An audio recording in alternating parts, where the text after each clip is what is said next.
Security ಗಾರ್ಡ್ಗಳು ಅವ್ರದ್ದು ಏನಿದೆ ಅಲ್ಲ ರಕ್ಷಣಾ ವ್ಯವಸ್ಥೆ ಅವ್ರಂತೂ ವಿಲ್ವಿಲ್ಲ ಅಂತ ಒದ್ದಾಡ್ತಾರೆ. ಪಾಪ ಅವ್ರಿಗೆ ಮೊದಲ ಗೊತ್ತಿತ್ತಿರ್ಬೇಕು ಎಲ್ಲಾ ಡಬ್ಬಿ ತುಂಬಿಟ್ಟಾರೆ ಇರ್ಲಿ ಬಿಡ್ರಿ, ಅದು ಅದೇನ್ ನಮ್ದು ವಿಚಾರ ಅಲ್ಲ. ಅವ್ರು ಚುರುಮುರಿ ತಿಂತಾರೋ, ಅವ್ರು ಮೀನ್ ಹಿಡಿತಾರೋ, ಅವ್ರು ವೀಲ್ ಚೇರ್ ಅಲ್ಲಿ ಕುತ್ಕೋತಾರೋ ಅಲ್ಲ, ಜನ ಏನ್ ಡಿಸೈಡ್ ಮಾಡ್ತಾರ ಅನ್ನೋದು ತುಂಬಾ ಇಂಪಾರ್ಟೆಂಟ್. ಬಟ್ ನಮ್ ಮೋದಿ ಅವ್ರು ಏನೇ ಮಾಡಿದ್ರು ಅದು ಸುದ್ದಿ ಆಗುತ್ತಪ್ಪ. ಅವ್ರು ಯೋಗ ಮಾಡ್ಲಿ ಸುದ್ದಿ ಆಗುತ್ತ.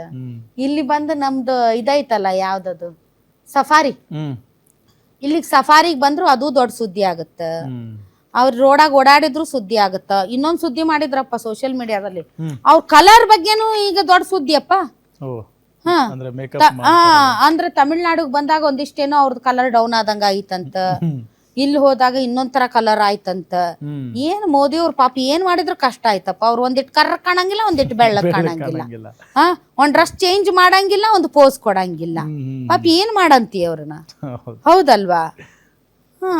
ನಮ್ ಪ್ರಧಾನಿಗಳು ಯಾವಾಗ್ಲೂ ಕಲರ್ಫುಲ್ ಆಗೇ ಇರ್ಬೇಕು, ಚಲೋ ಇರ್ಬೇಕು, ಮಸ್ತ್ ಇರ್ಬೇಕು ಅಂತ ನಾವ್ ಬಯಸ್ತೀವಿ. ಅವ್ರ ಎಷ್ಟಾದ್ರೂ ಹಾಕೊಳ್ಳಿ ಬಟ್ಟೆ, ಹೆಂಗಾದ್ರೂ ಕಾಣ್ಲಿ, ಚುರ್ಮುರಿ ಆದ್ರೂ ತಿನ್ಲಿ, ಏನಾದ್ರೂ ಮಾಡ್ಲಿ, ಅದು ಸುದ್ದಿನೇ ಆಗುತ್ತೆ. ಯಾಕಂದ್ರೆ ನಮ್ ಪ್ರಧಾನಿಗಳು ಮೋದಿ ಅವ್ರಂದ್ರೆ ಹಂಗೆ ಅದು.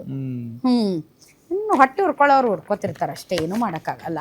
ಬಟ್ ಇದೆಲ್ಲಾ ಏನು ಸ್ಟಂಟ್ಗಳು ಅದಾವಲ್ಲ, ಇದಕ್ಕೆ ಉತ್ತರ ಏನ್ ಹೇಳ್ರಿ? ಫಲಿತಾಂಶ.